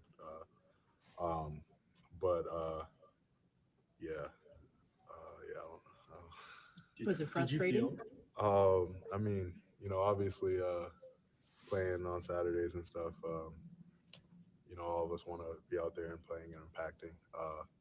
But at the same time, I was just focused on cheering on the guys and, hoping for the best and, just hoping that, we get points out every drive and we make every stop and just waiting for whenever my number got called. Holy shit, bro. I mean, he handled that pretty, he was obviously blindsided. He looked very blindsided by that. And I think to his credit, he recovered really well. And I think he gave about the best answer you could possibly hope for in that situation when your coach is saying he's working through something and he's been going a lot. He's been having a lot of carries and he's working through something. So he did say hurt is different from injured. So maybe he is feeling a little sore from all of the getting banged, all of the carries this year. But that's different from injured. Okay, but you could tell he wanted to play. Yep. And you could tell he doesn't know why he didn't play. Yep. And he was very uncomfortable in the beginning because he was caught off guard. Mm-hmm. But even so, it's like he doesn't want to lie. And like, in my opinion, it's not a good look, man. Like I don't think that's a good look for Sherrone right there. I think we'd all agree. Kalel Mullings has been the best looking back all year. Yep. The fact that you're not playing this dude and he's legitimately saying like I'm not injured. Like I can play. And here's what's even crazier, John. How about this? He plays him in the second half. Now let's look at the counter perspective here because maybe there's somebody watching us. Is it because he played in the second half because we weren't winning and he needed a boost and he was really just trying to protect Kalel Mullings from maybe something that's lingering? Maybe, but I think it's wild. The fact that he was caught off guard to that extent, and there's a super chat here talking about it where $2 here. I don't trust Moore at all. Kalel is such a good guy. GT, our YouTube member. This is another indicator of bad coaching and bad communication. That's about my GT's got my same wavelength there on what I think this is. Yeah, I just I said week 2, I don't trust this coaching staff, and I told you guys last week I'm off the Sherrone train. Now, granted, I want them to succeed. I'm not looking to be right. I'm looking for them to be good. That's all I give a shit about. But I'm just giving you what I feel, and it's just more red flag after red flag, man. I would add this to the red flag pile. Yeah. Communication is responsible. Like that is a head coach thing, right? You can say Alford is responsible for who goes when. You can say whatever you want. Sherrone Moore is responsible for communication, handling coach to player, media relations, public like that's all Sherrone. That is Sherrone and his communications team, right? So the fact that there's this public like difference, like that's just poor head coaching. Yeah, I mean he's just in over his head, man. Like, all right, let me ask you this: have we seen a player interview like that in the Jim Harbaugh era? Maybe there is, but I don't recall it. Cade. Oh, well, what, being benched? Or with JJ? Yeah, he wasn't very happy. Doesn't count. Disqualified. We all know Cade had issues with it. Wasn't very happy with that. He wasn't very friendly to some of the players. Let's put it that way. Yeah, but no, I mean your point is valid. Yeah. I usually watch these players. I used to watch these all the time, a lot more than I do now, and it's interesting. We got some more here. We got Justin. Can we get Nate Marshall back in the class with NIL now? Interesting question. So just so you know, he was in the class because of NIL. He wasn't here for free. But no, that's dead. That relationship is destroyed because the way he handled it. He told the coaching staff he was committed to Michigan man. He was all in. He even told the recruiting class. He even blindsided the recruiting class. He left a bad taste in Michigan's mouth with the way he handled his decommitment to Auburn. He pretty much just did it. Whereas, for example, and I use this as an example, Philip Wright, who went to LSU, really did keep Michigan in the loop on every single thing. He told them how hard NIL was coming from LSU, how much they are pushing, how LSU tried to not get him to go on the official visit, how LSU tried to not get him to commit to Michigan. He still did. He actually was very interested in Michigan. But at the end of the day, Philip Wright goes to a pipeline school at LSU, and it was his dream school as a kid because he's an LSU kid, or he's a Louisiana kid. So, but he was very transparent the whole way. That's the difference. When you are transparent about the recruitment, you're honest with the coaching staff, that's what Michigan wants. They want honesty. And as long as you're honest with them and communicate with them, those relationships are not burnt. Because here's what Michigan likes to do. They like to when portal season comes, they want those relationships to be good. But when you burn the bridge and you're disrespectful about it, then Michigan's done with it. They're not interested. Yeah. It's about how you handle your business. Yeah. And There's players who have done a good job. You've mentioned them. There's players who haven't and probably will never have an opportunity to be considered again. And it's really just about how you handle that. Like, I think there's at least a chance, and I just mentioned Cade.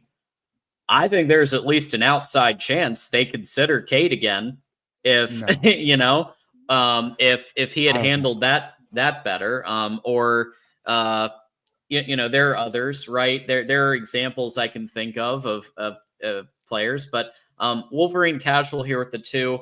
If Moore is choosing not to play him, at least own it. Yes. Yeah, exactly. Be honest. You know, like I don't buy what Moore's selling right now. I don't buy it. 5 minutes ago, Owasu Boateng was crystal balled to Michigan. Let us know which outlet that was. Yeah. Is that Rivals Futurecast? If you got our update, you'd know. Because I essentially told you I'm almost ready to lock the kid. Yeah, I'm not surprised if that's true. We'll look it up. It might be 247. Let's see. Sam from Rivals Yahoo Sports, Sam Spiegelman. From Rivals? Yeah, I gave a Rivals Futurecast. Nice. Yeah. Hey, you know what? Maybe he was watching the show, John. Hey, you know, it seems like everybody's watching the show from what I see online, and you know, our stuff's getting posted. I do know we've caught some attention to some folks. I know that. That's all good though. It's all love. I'm not trying to rub elbows with nobody. We walk our own path, man. Yes, we do. So folks, we do want to, of course, remind everybody that Disputed National Champions by Mark Rogers is out. You can get your copy today. Get the fireplace going, right? Get you know, and just sit back with a hot cocoa, maybe with a spiked hot cocoa, and you go ahead and you get your Disputed National Champions. It's a nice read, not super dense, big text, which I like. I like the big font, and it goes through the 90s to 97, 98, and so get yourself a copy. And there it is. And so we've got the link right there if you want to check it out. He does run the network, and like I said, I say every time I talk about this, if not for Mark, I'm not here. TJ's not here. This whole thing isn't here. So, you know, there you go. So go ahead and check that out if you'd like to. We do have another super chat here. Sunny Days, walk us through your process of how you guys get a hold of these recruits. How do they have time to talk to media, coaches, and visits during high school football? Well, so we don't, just so you know, we don't contact every recruit, but the recruits we have spoken with or we've done interviews with, sometimes they just follow us, and then we'll, you know, reach out to them like, hey, are you interested in coming on the show? Things of that. We also have somebody, I won't say their name, but we have someone close to the channel who actually has a lot of relationships with a lot of these recruits, and sometimes they feed us intel, sometimes they hook us up with interview opportunities. So it's really just, and here's the truth too. Quite honestly, a lot of these kids want to. It's good practice for them because they're going to be doing interviews, and it also gets their face out there. They want to build their social media profiles to build their brand, and it's essentially a mutual situation where it benefits us on our side of things and our channel, but it benefits them as well because one, they're getting better at interviews, they're getting their face on camera, they're building their social brand. So it's a win-win. That's kind of what there seems to be a willingness and a want to on both ends for these types of things. So, and then, but like, just so you know, full transparency, we do not contact every recruit at all, but you know, we do get, like we have some good relationships with a couple, and we also get some leads because of it. So that's how we bring some of our intel. I don't want to go too far with it, but that's kind of the gist of it. There you have it. Also, a reminder about the next show. So Thursday night, we have our Michigan Wolverines call-in show live. Oh, we got a What's up, No, TJ? Okay. So our boy Lance Flory Okay. says we gotta get a big worm emoji. Yeah. So we have the Sherrone more smash. Uh-huh. We should turn that into big worm. This way, whenever you do your timer, it's big worm, bro. And we throw out the big worm. That'd be genius. Oh, this is a throwback to Big worm, bro. the He's Coke calling, thing. dude. That's genius, bro. I think we got to do it. All right. Be on the lookout. All right. It should be their next post game for sure. Well, Okay. I'll make it. I'll add it to my notes right now. I will That's say, fine. I think the timer really helps in that's moving hilarious. that shit along. We got to do that. So yeah, be on the lookout for big worm. He's coming. Pause. But yeah. Yeah, so TJ, you've got a call-in show. So Thursday night, 8 p.m. Eastern. Yeah, so this Thursday, 8 p.m., we got the Wolverines call-in show. Obviously, we have a bye week, but my guy Johnny Olden will be joining me for the call-in show. He is obviously one of our boys, man, one of our boys who we rock with. So he'll be doing the call-in show with me. Looking forward to it. Obviously, that is your opportunity. It's your show. Call in. Let's talk ball.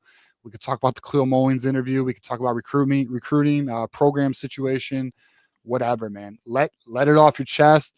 Let me know how you feel about the whole situation, the season, Sherrone Moore, Kirk Campbell, whatever. We're here for it, man. So, tune into the show and we do the damn thing. And John, I know it's not up here, but just remember, guys, it's a bye week this week. We do not have a post-game show. So, so we will not see you guys Saturday, unfortunately. As much fun as it is, because it is fun. But we'll see you guys in 2 weeks on the post-game show. Absolutely. So with that said, we are now. Oh, we got a couple more super y'all are great. Like, okay, we have actually, no, I'm not even going to say maybe. We have the best community in all of Michigan football media, in my opinion. On YouTube. In YouTube. Look at this. Look at this. We got Justin here, YouTube member, contributing. How about the Indiana wide receiver in the transfer portal to Michigan with Miller Moss next year?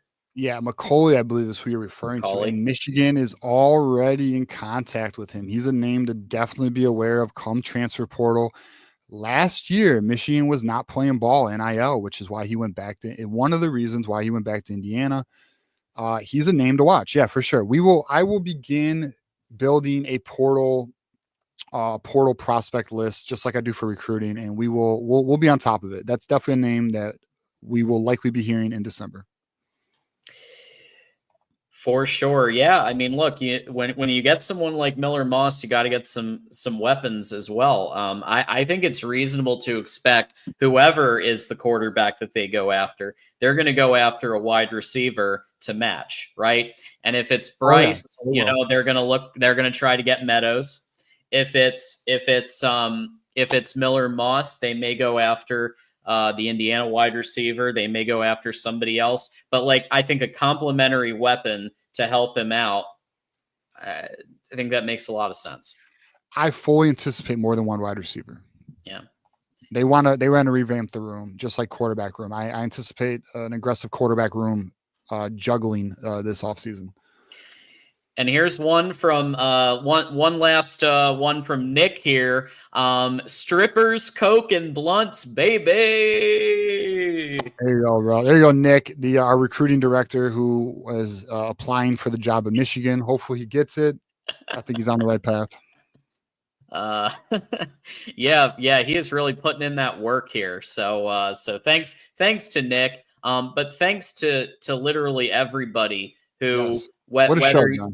I mean, seriously, whether you super chatted, membership, or you subscribed, or you hit the like button, even if you just hit the like button, that is so big, because I'll tell you what, half the reason these things blow up to the level that they blow up is because everybody's doing their part and hitting the like button. And we appreciate it.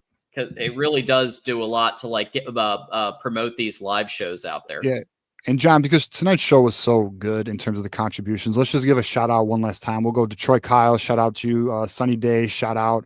Ron Tarver, shout out to you. Texas Wolverine, Detroit Kyle again, Wolverine Casual, Detroit Kyle again. You came through so heavy. Oh no, man. I just did that one again. No. It was I know. It was so Yeah. cool. And then Texas Wolverine with the 2-tap, and then we got Lance Corey became a member. Ron Tarver coming through again. Blue Wolverine being our Oprah tonight. You are our. We need to do this every show, by the way. We need to start. You have won the Oprah Award of tonight's show, Blue Wolverine. We need to start giving out awards.